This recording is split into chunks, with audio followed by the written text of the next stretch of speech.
कोविड-19 के खतरनाक दूसरे लहर के बीच लॉकडाउन 2 भी शुरू हो चुका है। 22 तारीख से 29 तारीख तक यह लॉकडाउन चलेगा।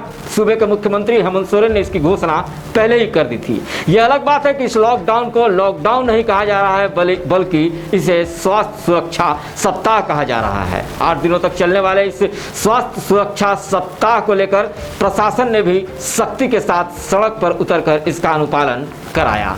बाजार क्षेत्रों में सदर के एसडीएम समेत अन्य प्रशासनिक पदाधिकारियों ने घूमकर इसका जायजा लिया।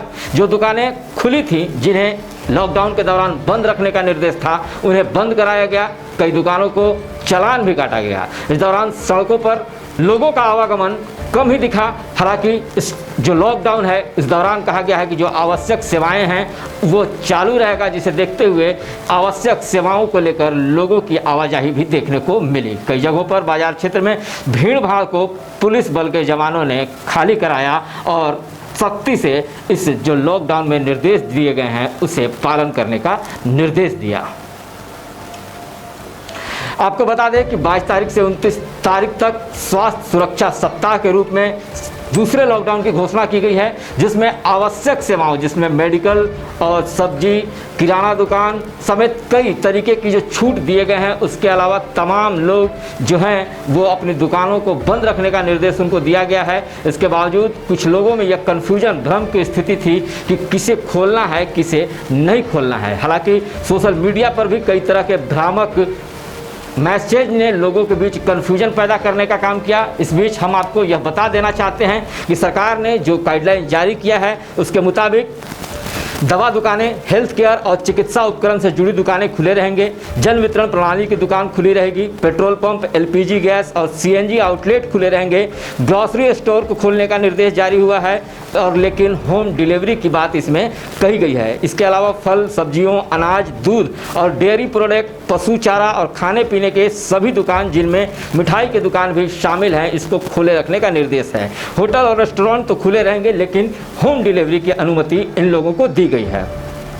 बैठकर खाना खाने की अनुमति नहीं है। नेशनल हाईवे पर जो ढाबा है उसे खोले रखने की बात कही गई है और सभी प्रकार की जो माल ढुलाई है उसके लिए जो परिवहन होगा उसे भी चालू रखा जाएगा। वैसे सभी दुकान और प्रतिष्ठान जो परिवहन और सामानों के लॉजिस्टिक से जुड़े हैं उसे भी खुले रखने की बात कही गई है। कृषि और कृषि से जुड़ी दुकान और गतिविधियाँ चालू रखी जाएंगी। कृषि कार्य चालू रखेंगे। मनरेगा और निर्माण कार्य से संबंधित सभी काम चालू रखने का निर्देश दिया गया है। इसके अलावा बता दें कि भारत सरकार और उससे जुड़े उपकरण के सभी दफ्तरों को खुले रखने का भी निर्देश है। बैंक, एटीएम, वित्तीय संस्थाएं, बीमा कंपनियां, पोस्ट ऑफिस, ये तमाम खुले रहेंगे। जो प्रमुख कार्यालय हैं उसे भी खुले रखने का निर्देश दिया गया है।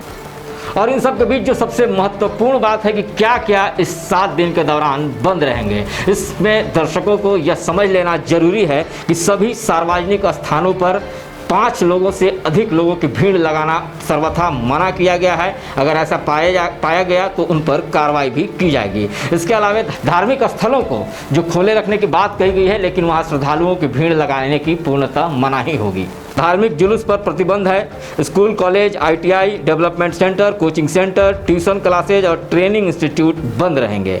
इस प्रकार हम देखें तो लॉकडाउन 2 की शुरुआत हो चुकी है। अगले 8 दिन तक सभी लोगों को इसको फॉलो करना है। अगर लोग इसमें कोताही बरतते पाए गए या गाइडलाइन जो जारी किया गया है इसका अनुपालन अगर नहीं करते हैं तो उन पर सख्ती से कार्रवाई के लिए भी प्रशासन ने पूरी तैयारी कर रखी है। चौक चौराहों पर पुलिस बल की तैनाती की गई है ताकि गाइडलाइन का लोग अक्षरशः पालन करें।